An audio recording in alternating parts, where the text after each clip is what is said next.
Lipodystrophy is this awesome yet horrible disease where you can't store fat. The thing is, though, in lipodystrophy, you can't store fat in the subcutaneous adipose where we're supposed to store it. These lipodystrophy patients are champs at storing visceral fat, champs, because they have a low, very low personal fat threshold. Their subcutaneous adipose fills up really quick. They have nowhere else to store fat except in the muscles and in those blood sugar regulating organs. So you can see these pictures of lipodystrophy patients. They're almost emaciated. If you look at their arms and legs, they're like wasting away, and yet she's got a little pooch. I mean, my pooch is bigger than that, frankly, but she's got, she's like, these women are skeletal, except they've got that abdominal little pooch. What are I know you can't see that, it's kind of hard to see, but some of the consequences of lipodystrophy are all of the same cardiometabolic illnesses and problems that we assume an obese person has, right? We assume that the fat, type 2 diabetic, lazy, sloth, greedy pig has all these problems. And here we have these very, very relatively thin people with the same problems because it's not about your weight, it's about the total fat and where that fat is carried on your body. So they've got all the same stuff we see from chronic hyperinsulinemia. We see the PCOS, we see the the type 2 diabetes, the fatty liver, the dyslipidemia, the high triglycerides, we see it all. And they have other consequences because if you were living with all that other stuff, why wouldn't you be depressed? Why wouldn't you be anxious? Why wouldn't you have a reduced quality of life when you've got all that stuff going on? Not to mention the fact that you probably get judged or who knows what because maybe you're one of these people that just has a big belly. So I would say that lipodystrophy is kind of the equivalent of reaching your own personal fat threshold, right? Because when you reach your personal fat threshold, you can no longer absorb any excess food energy into your normal fat storage area. And if you have lipodystrophy, you don't have a whole lot of that normal fat storage area to begin with. So they're kind of equivalent in terms of what happens. You can't get fat enough, right? Like I was saying at the beginning, we assume, or not us in this room, crazy people out there who don't know any better, assume that all of these health problems are a result of you being heavy, right? You have all these illnesses because you're fat. And why are you fat? Because you're lazy and greedy and sit around all day eating, right? That's how I got fat. I don't know about you. No, of course not. So it's not, this stuff didn't happen because you're heavy. You couldn't get fat enough. If you could have just gotten fatter and fatter and fatter in your subcutaneous area, you probably wouldn't have had high insulin. You wouldn't have had the high blood sugar. You wouldn't have the high triglycerides. If you could just get fatter and fatter and fatter, this is why we have, like I said, we have 300-pound, 400-pound people that are healthy on the inside. And this, we have, I don't know if you're aware, India and China right now have absolutely exploding rates of type 2 diabetes. I read a newspaper article once that called India the diabetes capital of the world. China is not a nation famous for its obesity problem, is it? No, because East Asian people in general don't have the same genetic capacity to store fat like we North American, European, Caucasian types do. We can become 300, 400, 500 pounds. They can't. But they can develop type 2 diabetes at 150 pounds, because they have such a low personal fat threshold. So they did some studies in mice. The absence of white adipose tissue, basically either having lipodystrophy or being at your own personal fat capacity, this leads to the hyperlipidemia, right, the high triglycerides, and ectopic lipid accumulation. Have you ever heard of an ectopic pregnancy? It's where the baby's growing outside of where it's normally supposed to grow. Anything ectopic is happening where it's not supposed to happen. So we have ectopic lipid accumulation. We have fat, lipid, accumulating not in the normal accumulation place. It's now in your liver, it's in your muscles, it's in your pancreas, especially in the liver, causing severe insulin resistance, hyperlipidemia, and diabetes in mice and also in humans.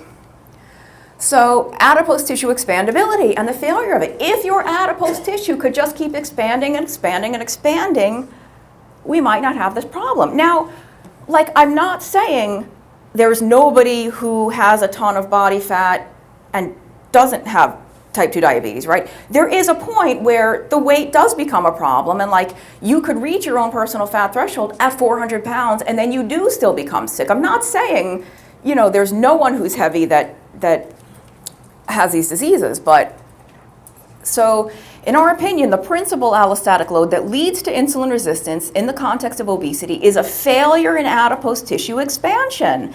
This in turn causes increased lipid flux to non-adipose organs.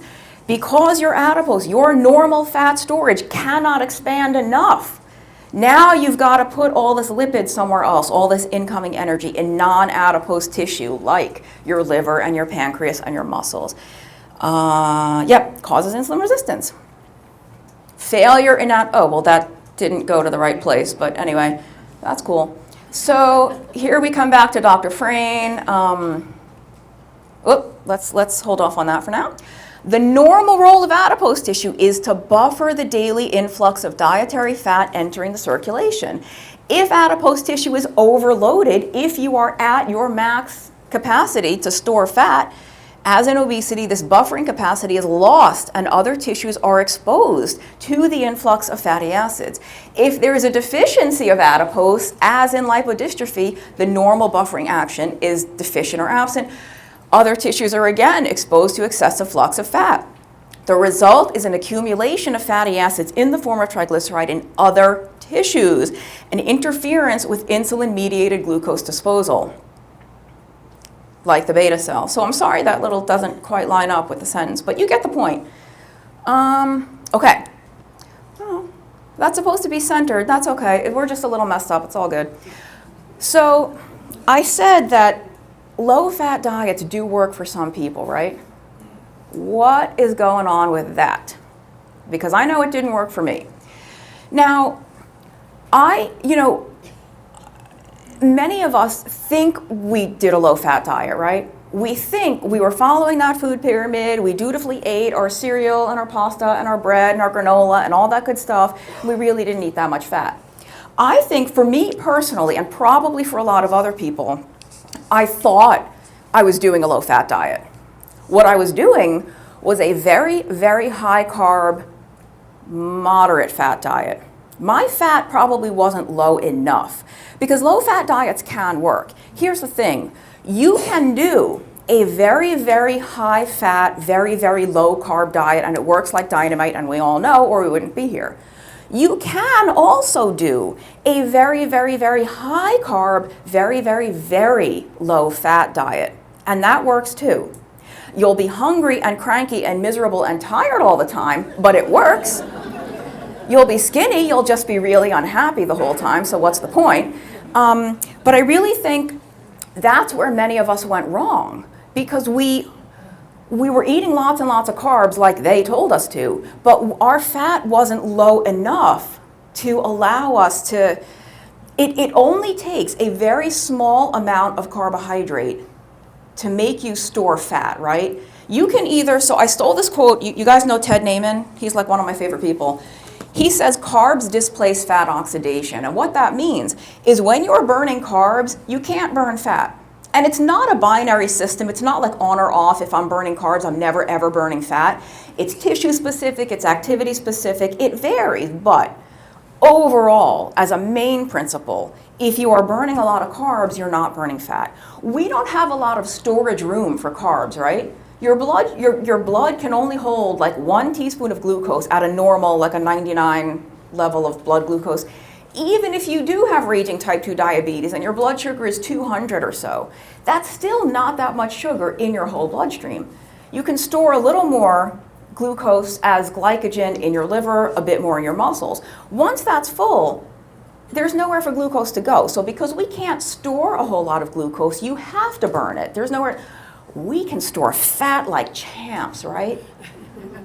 I know, go to an airport, do some people watching someday. We have an almost unlimited capacity to store fat. So why would we burn the thing that we have tons of storage room for rather than burning the sugar? Why would I choose to burn the fat when I can't store the carbs. The body's not stupid. Of course I'm going to burn the carbs first because fat's coming in. Okay, I'll just sock it away for later. I got all these carbs coming in to deal with.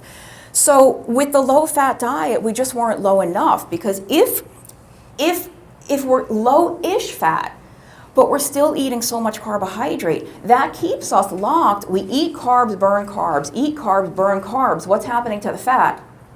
It's getting stored. Eat carbs, burn carbs, store fat. Eat carbs, burn carbs, store fat. And you know, on keto, it only takes a tiny bit of carb to flip that switch, right? That's why some of us can have 80 or 100 grams of carbs and either still be in ketosis or at least have a fat-based metabolism. Some of us have to be at like 20 grams a day or 30 grams a day. Any more than that, and you're in fat storage mode, because it just takes a tiny bit of carb to flip that switch. So we were eating enough carbs to be in carb-burning mode, but we weren't eating as low fat as we thought. This is the problem that we see with some of the studies, the scientific studies that study low-carb diets, where the low-carb part of the diet is still 40% carbs. Because compared to a normal type American diet, 40% is low, right? When you're eating 50 or 60% carbs, 40% is low in comparison. That's not my definition of a low-carb diet, probably not your definition of a low-carb diet, and certainly not anyone's definition of a ketogenic diet. So I honestly think the low-fat diet could work, but we weren't low enough. We would have had to be at like 10% fat, something like the 10% carbs we eat, or 5% carbs. It's really, really difficult to do that with fat. It's really hard to eat like a 5% fat diet. It would probably work if you tried. Good luck. So not to complicate things even further, but size matters when we're talking about fat cells, that is. So as far as I know, this is kind of genetically determined, but it's not just about where you store the fat. This also has to do with the size of your individual fat cells. So you can have a small number of big, puffy fat cells with one big fat droplet, or look on the left, you can have lots of little fat cells with lots of little individual fat droplets inside. And it appears to be that the people with the smaller fat cells, lots of little fat cells with lots of little fat droplets, are metabolically healthier than somebody with these large, overfilled, smaller number of big fat cells. And I don't know that there's any way to control this. I think it just is what it is, but we can just be aware of the issue. And so I'm sorry about the darkness of that image, but I'm not real tech savvy. If you've ever seen my blog, you know I'm not so tech savvy.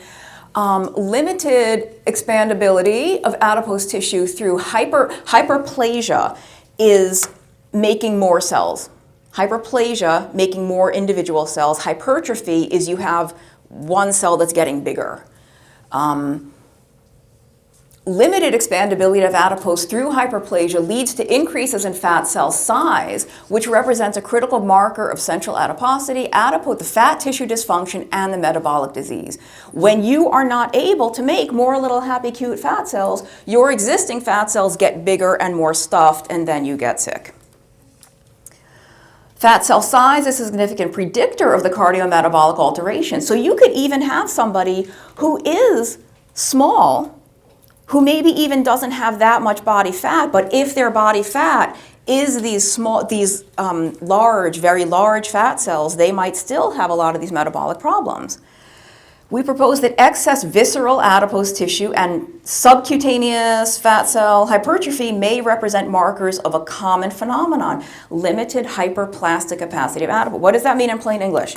It means that excess visceral adipose, if you got all the fat here, and subcutaneous fat cell hypertrophy. So even if you do store your fat in the subcutaneous area, if you've got these hypertrophic cells, these one cell that's getting bigger and bigger, or a small number of cells that are getting bigger and bigger, you might still have the same problem. So it's not solely about the visceral fat. You could have fat stored in the normal compartment, but if you have this type of fat cell, you might still have a problem.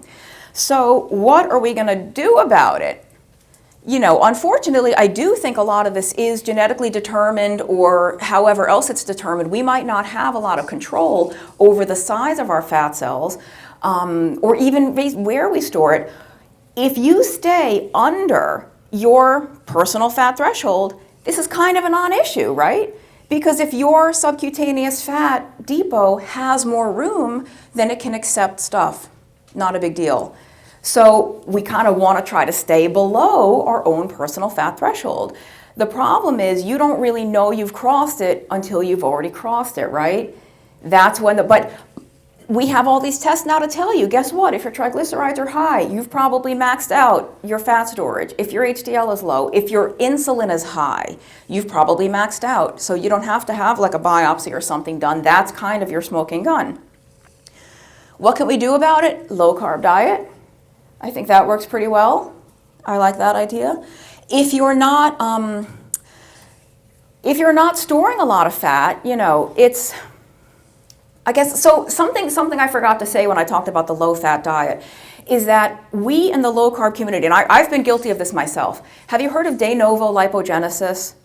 That's the fancy term for turning non-fat things into fat, especially glucose. We all say like, oh, too many carbs turns to fat, right? If you eat too many carbs, they get stored as fat. And that is true. De novo lipogenesis happens, but the fact is most of our stored body fat comes from dietary fat. It did originate as dietary fat.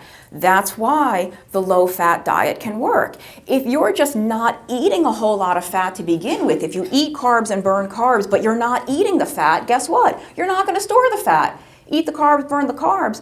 The problem, like I said, when we weren't quite low enough in dietary fat, we were eating carbs, burning carbs, storing a little fat. Eating carbs, burning carbs, storing a little fat. You store a little fat little by little, 20 years later you're carrying 50 extra pounds. It came on really gradually and you didn't even notice until all of a sudden one day, you know, you realized how big you were. So let's take carbs out of the equation. If you eat fat and burn fat because you're not eating the carbs, you eat fat, burn fat, you're not going to store the fat, right? Eat fat, burn fat. So I think a low-carb diet's a great solution to this, but it's also why, and we'll talk about this later, the fat stalls, you really, if you have a very, very low-carb tolerance and you don't realize that you're exceeding it, now all of a sudden you're in the carb-burning mode and all this fat, and I've done this. You can gain weight in ketosis, newsflash, and I've done it. If you are eating, so I'm getting ahead of myself because I just lost my train of thought. But you can gain weight in ketosis because you take the carbs out of the equation, so you're burning fat. But if you overdo the fat, you still have to store it again. Most stored body fat comes from dietary fat. It doesn't come from carbs turning into fat. The carbs. So Ted Naiman says carbs don't make you fat. Carbs keep you fat. And I would say that's kind of true. So low carb diet, take the carbs out of the equation. If, like I said, if you're not eating the carbs, eat fat, burn fat, eat fat, burn fat, no problem. Fasting is even better. Eat nothing. If you eat nothing, you can't store anything, can you?